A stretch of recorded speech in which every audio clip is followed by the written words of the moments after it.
the COVID-19 began sweeping across the U.S. in April, New York City quickly became epicenter of the outbreak. We are dying.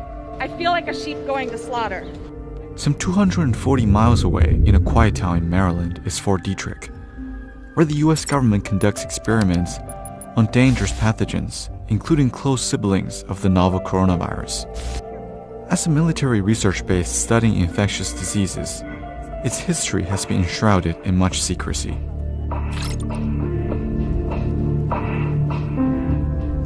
In 1942, it became the birthplace of America's secret biowarfare research facility. Bacteria studied in the biological warfare labs at Fort Detrick included anthrax, a deadly and highly infectious agent.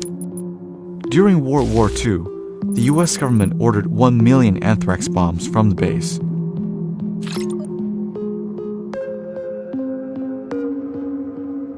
When the Cold War began, the CIA used the base to conduct secret mind control experiments on humans that often involved unwitting American citizens and Soviet prisoners.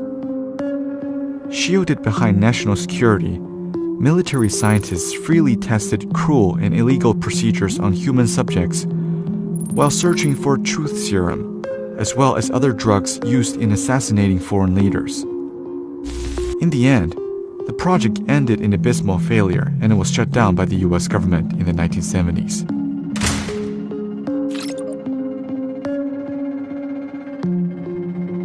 Since the early 1960s, Fort Detrick also became the host of high-end research facilities, including the U.S. Army Medical Research Institute of Infectious Diseases, also known as USAMRIID. USAMRIID conducts researches on some of the most dangerous pathogens known to mankind, such as Ebola.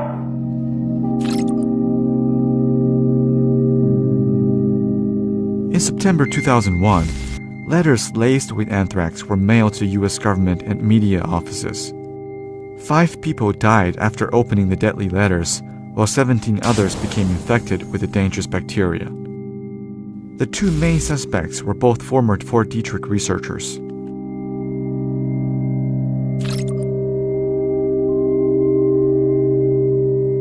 In July 2019, research at USAMRIID was temporarily halted due to safety concerns by the CDC. The CDC detected at least 6 violations of federal regulations, including critical containment procedures. The inventory of the selected agents in the lab was also inaccurate. Moreover, there were leaks caused by a dysfunctional wastewater decontamination system. A spokeswoman confirmed these lapses, though she told the public that the leaks were limited to within the lab. The most suspicious part of the CDC inspection report was its large redactions, leaving the involved agents in the 2 breaches a myth to the public. The CDC cited national security reasons for not releasing further details.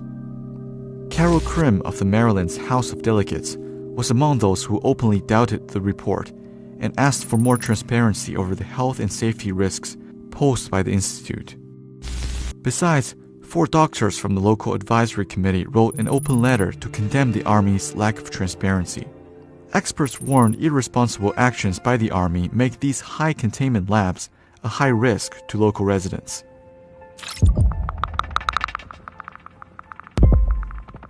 By the end of March 2020, the CDC restored USAMRIID's labs to full capacity.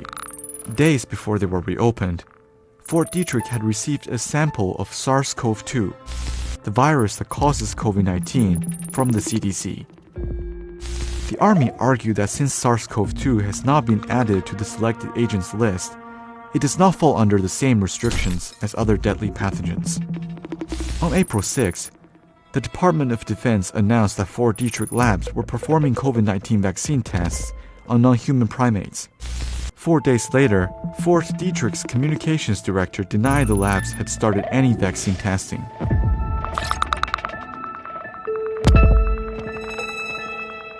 An official report shows the number of high-level biological labs in the U.S. increased from 400 in 2004 to 1,500 in 2014. Yet, there still lacks a coherent federal government standard for designing, operating, and maintaining these risky labs.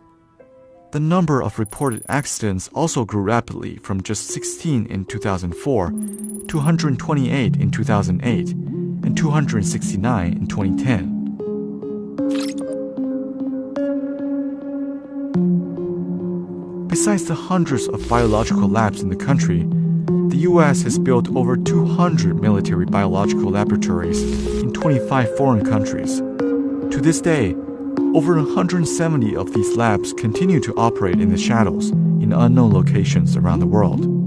As more revelations pointing to the chronic safety issues of these labs, the question becomes, should the world become an experimental playground of Washington's bioresearch adventures?